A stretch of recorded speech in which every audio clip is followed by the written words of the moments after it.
Hey folks, Tim Newman with Lite Studios bringing you another daily assignment. Today's assignment for September 17th, 2019. Our assignment today is titled Paddleboard. This assignment is sure to make a splash, or at least a few ripples on the pond. Paddleboards have become all the rage, and their designs are pretty cool too.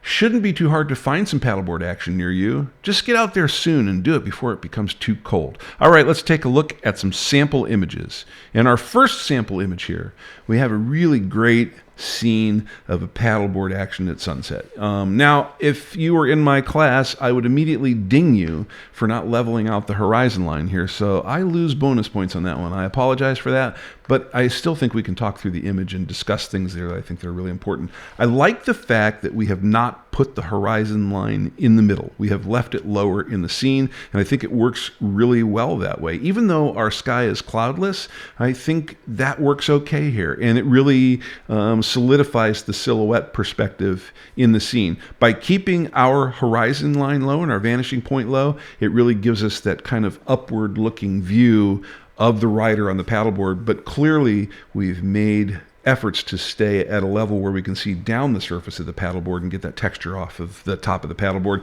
Also, I think one more important thing here is that splash of the paddle in the water and its reflection into the foreground. I think that gives us a set of elements that we can track diagonally through the frame and guide the viewer's eyes where we want them to go. Our next image here is, again, another one of those sunset silhouette shots of a paddleboard.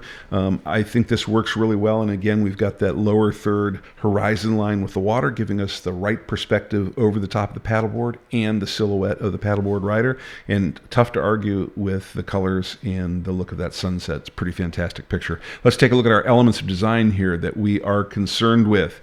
Obviously, we are thinking about lines here, lines that draw the viewer through the scene, and so far what we've been looking at is shapes. Not a lot of form or three-dimensional to this. This is really very flat, shooting into the light photography so far. And obviously the color sets here have mattered quite a bit.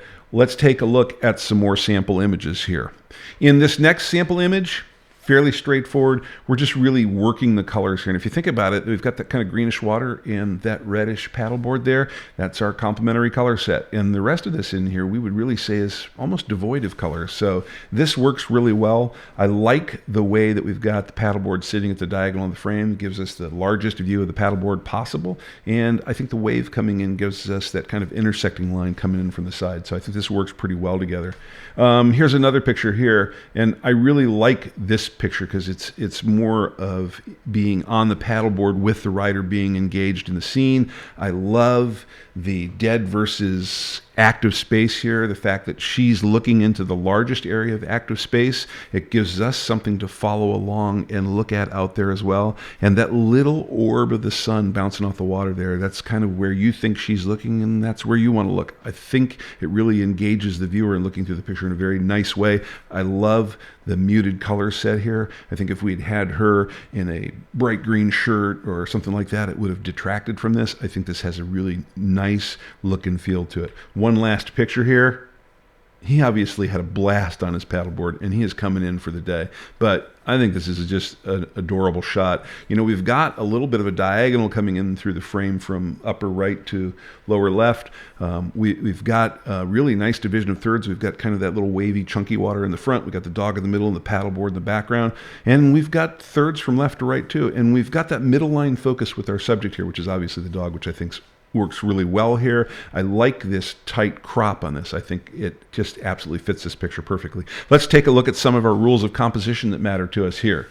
Obviously, in almost all of these shots, we've been thinking about balance. It's in a lot of cases been more about color balance and tonal balance, but there is some asymmetry that's going on here as well. All right. Rule of thirds, we've seen that in a lot of the shots. I think it really matters a lot. And last but not least, that point of view has been critical in every one of these scenes to really convey the feeling or the mood of that moment. All right, let's take a look at our export specifications. If you're going to send an image to us for the semi-monthly image critique, please format it as you see here on the screen, and use that sample file date that you see there below as a starting point for how to name your file. There's our naming standard right above it, and if none of that makes any sense to you, please take a look at the Update 01 video, for which there is a link below in the description.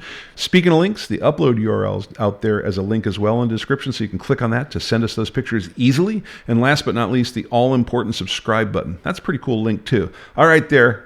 Go out and find some paddle boards and get some pictures of them today. And remember, while you're out there doing that, learning equals skills, practice equals mastery. We'll see you out there.